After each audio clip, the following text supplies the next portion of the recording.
আসসালামু আলাইকুম। গণজাগরণ কণ্ঠ টিভির পক্ষ থেকে সবাইকে স্বাগতম। আপনাদের সাথে আছি আমি মোহাম্মদ শুভ। গত 18ই জুলাই বৈষম্য বিরোধী ছাত্র আন্দোলনকারীদের উপর হামলার মামলায় আটক বোচাগঞ্জ উপজেলা আওয়ামী লীগের সাধারণ সম্পাদক আফসার আলী সহ খালিদ মাহমুদ চৌধুরী এবং 24 জনের বিরুদ্ধে মামলা। মামলায় উপজেলা চেয়ারম্যান আফসার আলী আটক। দিনাজপুরের বোচাগঞ্জের বৈষম্য বিরোধী ছাত্রদের দায়ের করা মামলায় উপজেলা চেয়ারম্যান ও উপজেলা আওয়ামী লীগের সাধারণ সম্পাদক আফসার আলীকে গ্রেপ্তার করে দিনাজপুর জেল হাজতে প্রেরণ করেছে বোচাগঞ্জ পুলিশ। এই মামলায় দিনাজপুর 2 আসনের সাবেক এমপি ও সাবেক নৌ পরিবহন প্রতিমন্ত্রী খালিদ মাহমুদ চৌধুরী সহ 24 জনের নাম দিয়ে 70 জনকে অজ্ঞাতনামা আসামি করে বোচাগঞ্জ থানায় মামলা হয়েছে।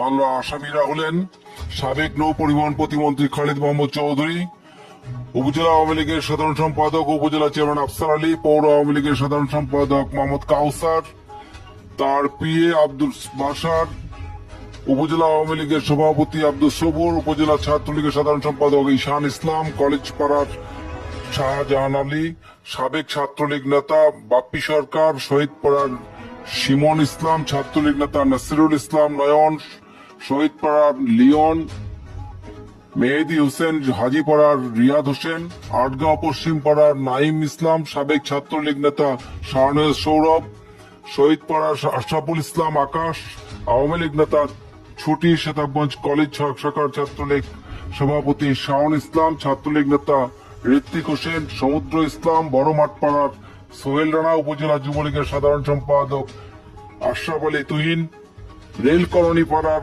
আরাফাত হোসেন জনি ও বোচাগঞ্জ পৌরসভার কাউন্সিলর জাহাঙ্গীর আলম লিটন। গত শুক্রবার দিবাগত মধ্যরাতে বৈষম্য বিরোধী ছাত্র আন্দোলনের সমন্বয়ক ফয়সাল মোস্তাক বাদী হয়ে একটি মামলা দায়ের করেন।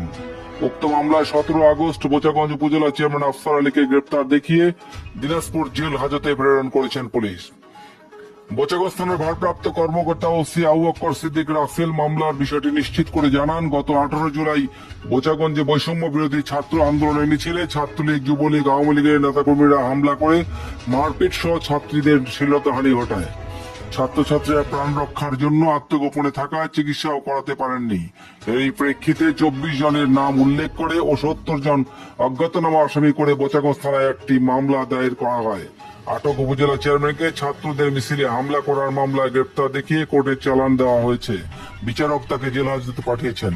অন্যান্য আসামিরা পলাতক রয়েছেন। উল্লেখ্য, গত 16 আগস্ট শুক্রবার সন্ধ্যায় বোচাগঞ্জ উপজেলা পরিষদের চেয়ারম্যান ও উপজেলা আওয়ামী লীগের সাধারণ সম্পাদক আফসার আলী গত 5 আগস্ট তার নিজ বাড়ি ভাঙচুর ও অগ্নিসংযোগের ঘটনায় বোচাগঞ্জ থানায় সাধারণ ডায়েরি করতে এলে বৈষম্য বিরোধী ছাত্র জনতা খবর পেয়ে থানা ঘেরাও করে উপজেলা চেয়ারম্যান আফসার আলীর পদত্যাগের দাবিতে বিভিন্ন স্লোগান দিতে থাকে। পরে সেনাবাহিনী উপস্থিতিতে ছাত্র জনতা শান্ত হয়। এক পর্যায়ে বৈষম্য বিরোধী ছাত্র জনতার দাবির মুখে উপজেলা পরিষদের চেয়ারম্যান আফসার আলী উপজেলা পরিষদের চেয়ারম্যান পদ হতে পদত্যাগের মৌখিক ঘোষণা দেন।